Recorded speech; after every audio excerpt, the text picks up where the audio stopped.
This is beautiful. I can't believe this is happening.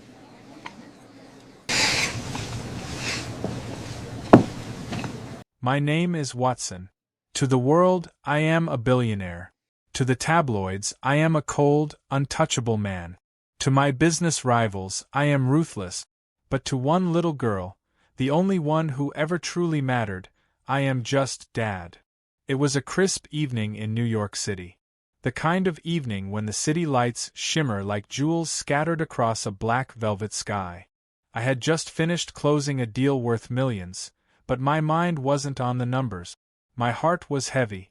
My daughter, Emily, had been asking the same question for weeks.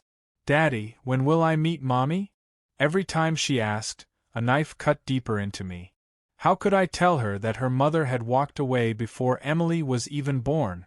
That she never looked back?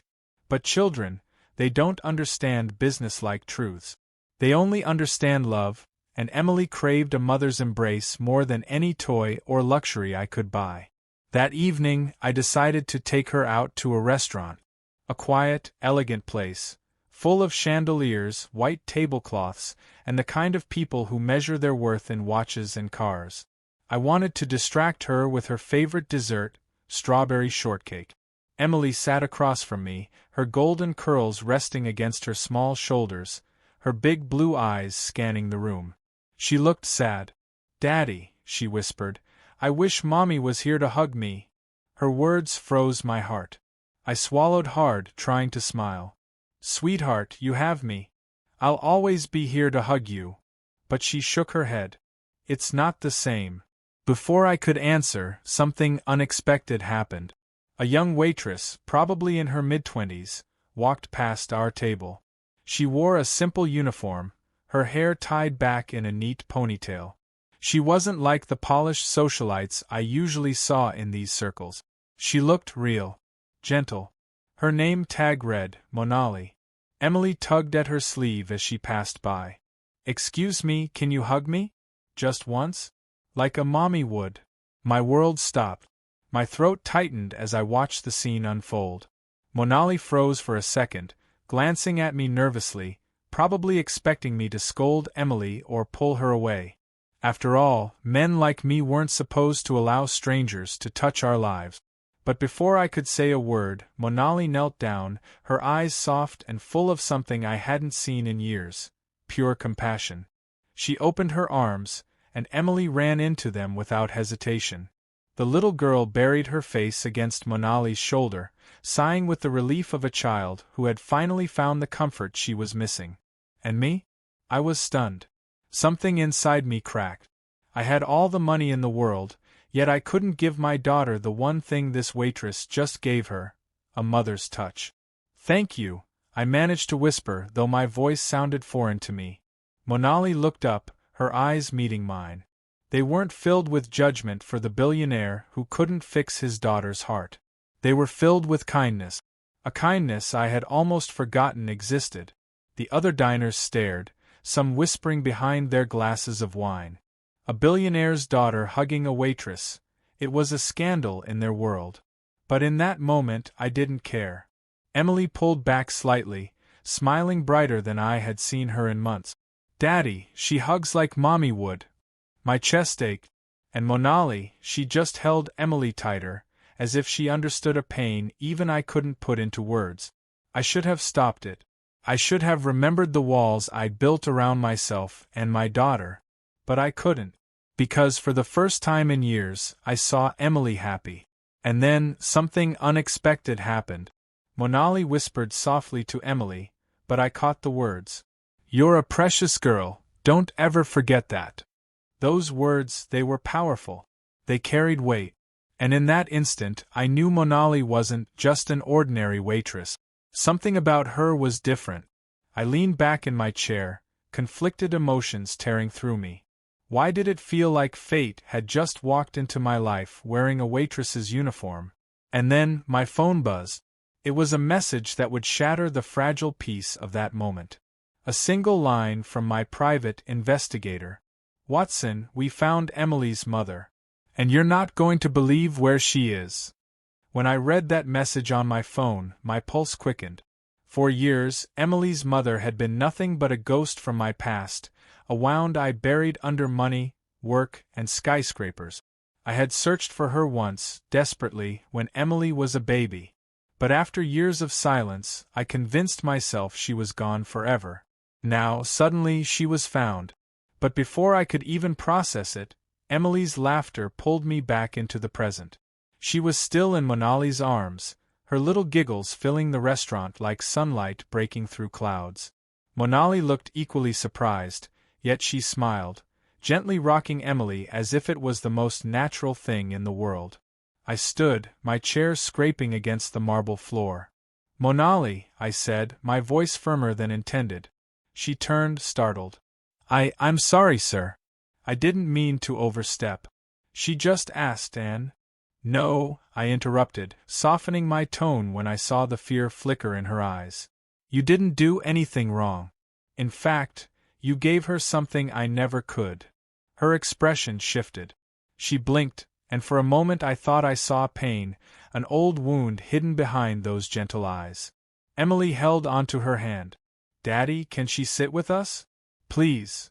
The room grew silent again. Wealthy patrons watched like it was a scene from a drama they had paid to witness. A billionaire inviting a waitress to his table was unthinkable. But Emily's pleading eyes left me no choice. "Sit," I said quietly. Monali hesitated, then slowly lowered herself onto the chair beside Emily. She brushed back a strand of hair, her hands trembling slightly. I studied her, trying to understand why I felt this strange pull toward her. She wasn't polished like the women who usually circled my world. She had no diamonds, no designer labels, no arrogance. Just warmth. Something my frozen heart wasn't used to. But the message on my phone still burned in my pocket. "We found Emily's mother." I needed answers. And fast. "Monali," I began, leaning closer, "you're not like the other staff here. Who are you really?" Her eyes widened. "Excuse me. You heard me. There's something about you. You held my daughter as if she was yours." She looked down at her hands, her lips trembling. I just know what it feels like to need a hug." Her words struck me like lightning. There was something she wasn't telling me. Something buried deep. Before I could press further, Emily spoke again. "Daddy, can Monali be my mommy?" The restaurant went dead silent. Forks froze midair. My heart stopped beating.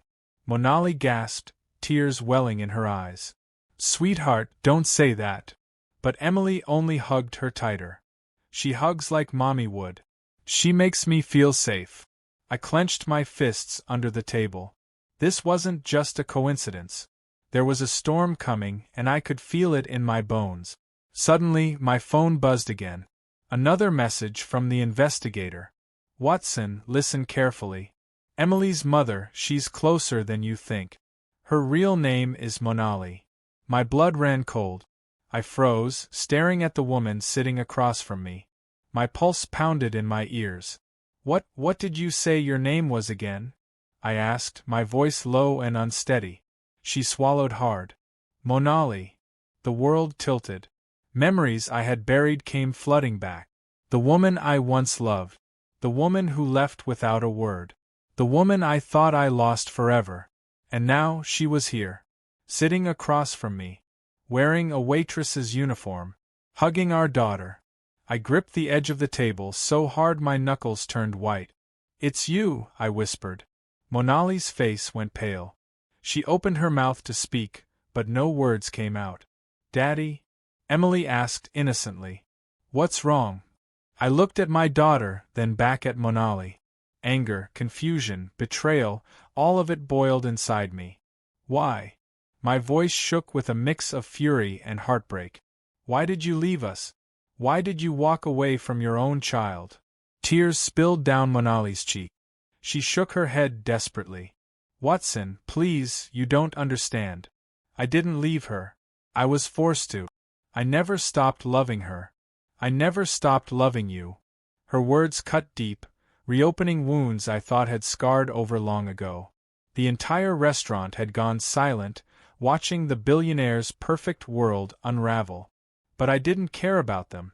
My entire life, my entire identity, was cracking right before my eyes. I leaned forward, my voice low and broken. Then explain. Explain before I lose whatever is left of my trust in you. Monali's tears fell freely now. She clutched Emily protectively, as if afraid I would take her away. I'll tell you everything, but not here. Not in front of strangers. I stared at her, my chest heavy, my mind spinning. Could I believe her? Could I even dare to? Emily looked up at us both, her innocent voice trembling. Mommy? Daddy? Please don't fight. And in that fragile moment, I realized something. The truth was about to destroy us, or it was going to save us. But either way, nothing would ever be the same again. I had built empires. I had crushed rivals. I had faced boardrooms full of sharks without flinching. But as I sat across from Monali, her hand trembling as it held Emily close, I felt powerless. My daughter's innocent eyes darted between us, full of questions she couldn't put into words. My chest ached. Talk, I said, my voice rough, more a plea than a command. Tell me why you left. Monali wiped her tears with the back of her hand. Her lips trembled as she finally spoke. Watson, the night I left, I wanted to stay. You have to believe me. But something happened, something I couldn't control. I leaned forward, anger and desperation tightening every muscle in me. You disappeared without a trace. No note, no goodbye, nothing. I woke up and you were gone. Do you know what that did to me? Do you know what that did to Emily? She flinched, clutching Emily tighter. I thought leaving would protect you both. Protect us? From what? My voice echoed, drawing stares from the tables around us. Her eyes glistened as she whispered, From my father. I froze. Your father? She nodded, her voice breaking. You never knew the truth about my family, Watson. I wasn't just some ordinary girl who fell in love with a billionaire. My father was powerful, dangerous. He controlled everything, my life, my choices, even my future. And when he found out about us, about Emily, he threatened you. My fists clenched. Threatened me. She nodded again, sobbing now. He said if I stayed with you, he would ruin you. Destroy your businesses. Take Emily away. I couldn't risk it. I thought, if I disappeared, he'd leave you both alone. So I left. Not because I wanted to, but because I had no choice. The words hung in the air like a storm cloud. I shook my head, my voice shaking. 4 years, I hated you. 4 years, I told myself you abandoned us because we weren't enough. And all this time, you were protecting us. Her tears flowed harder. Every single day I cried for you both. I watched from a distance, making sure Emily was safe. When I heard you were raising her alone, I wanted to run back. But I was too afraid he'd come for you again. I couldn't breathe. The anger inside me melted into something else, something far more dangerous. Regret.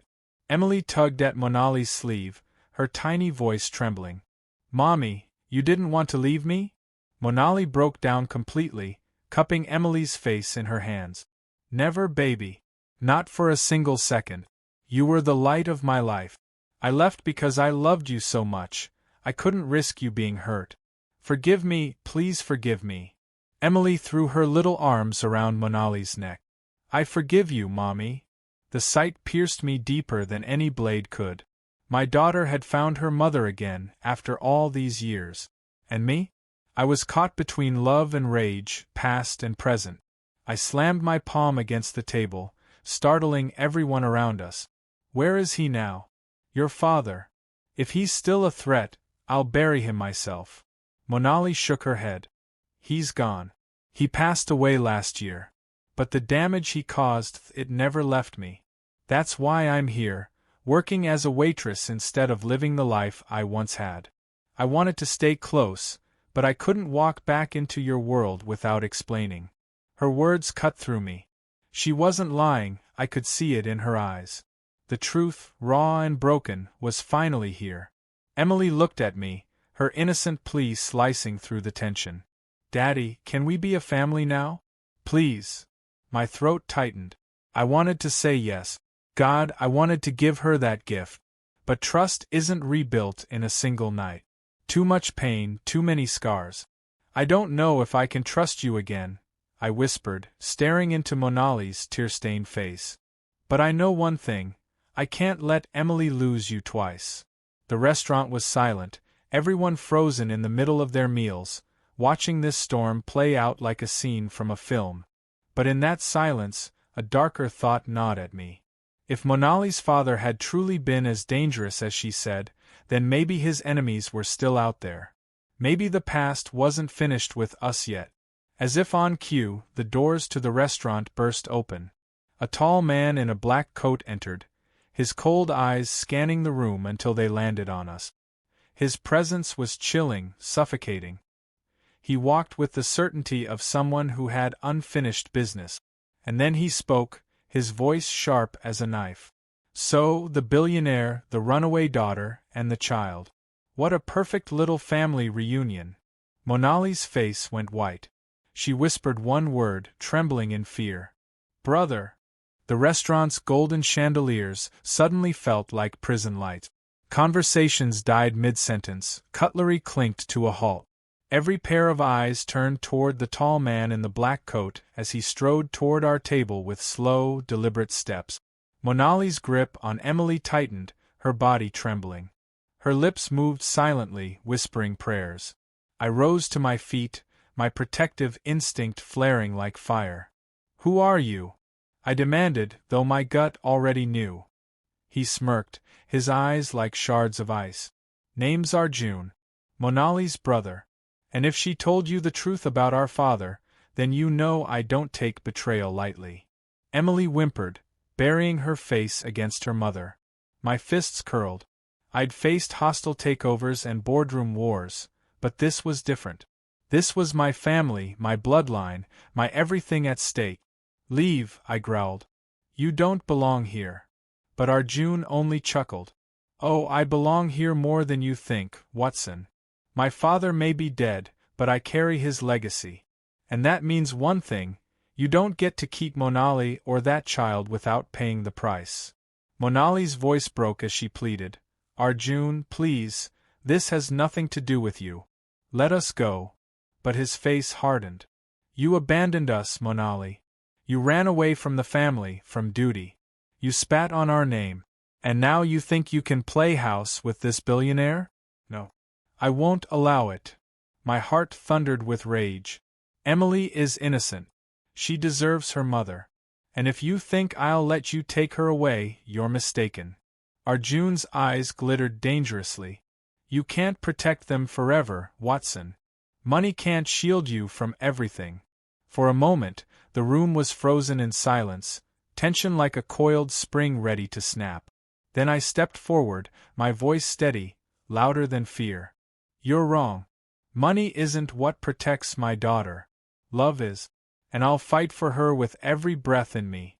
If you came here to break us, you'll fail. Because for the first time in years, we're not broken, we're stronger than ever.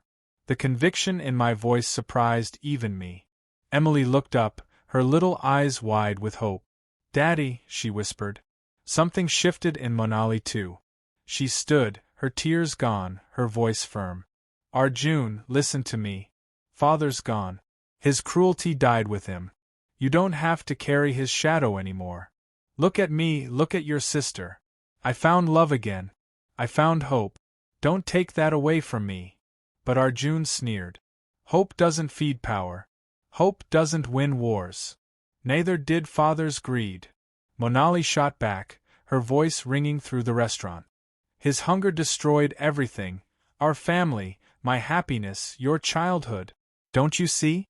You're repeating his mistakes. The entire room held its breath. For a second, Arjun's mask cracked. I saw something flicker in his eyes, doubt, pain. Emily, in her innocence, stepped forward from behind Monali and tugged at Arjun's sleeve. Uncle, please don't be angry. I just want a mommy and daddy who love me. Isn't that okay? Time seemed to stop. Her tiny voice, so pure, so unfiltered, cut through the decades of poison their father had left behind. Arjun looked down at her, his jaw tightening. For the first time, his eyes softened. He took a shaky breath and whispered, "You sound just like Monali when she was your age." Monali's tears returned, but this time they weren't just of fear, they were of hope. "Then let me rewrite our story, Arjun. Let me choose love. Let me be free." The silence stretched, suffocating. Then, slowly, Arjun stepped back. His expression hardened again, but his voice was quieter. "Fine. You've made your choice. But remember, Watson, protecting a family isn't just about fighting enemies. It's about proving you're worthy of them." With that, he turned, his coat sweeping behind him as he walked out the door. The restaurant exhaled as one, the tension dissolving into whispers. Monali collapsed into her chair, clutching Emily, sobbing uncontrollably. I knelt beside them, my hand trembling as I touched her arm. "It's over," I whispered. "He's gone." But inside, I knew this was only the beginning. Emily looked between us, her little smile breaking through the storm. "Does this mean we can be a family now?" I looked into Monali's eyes I once loved, eyes I could maybe learn to love again. The years of pain hadn't vanished, but something stronger had taken root. A chance. "Yes, sweetheart," I whispered, pulling them both into my arms. "From today, we'll never be apart again." Monali buried her face in my chest, her voice trembling. "Thank you for giving me another chance." I held them tighter, feeling a warmth I hadn't felt in years. For the first time, I wasn't just a billionaire. I wasn't just a father. I was a man who had nearly lost everything, but found it again in the arms of those who mattered most. As we walked out of the restaurant together, the moral of it all became clear. Money can buy comfort, but only love can heal wounds. Forgiveness is harder than hate, but it's the only path to peace. And sometimes, the people we think we've lost forever are the ones destiny was always waiting to return. And with Emily's tiny hand clutching mine and Monali's arm wrapped around her, I knew this was the true wealth I had been searching for all along.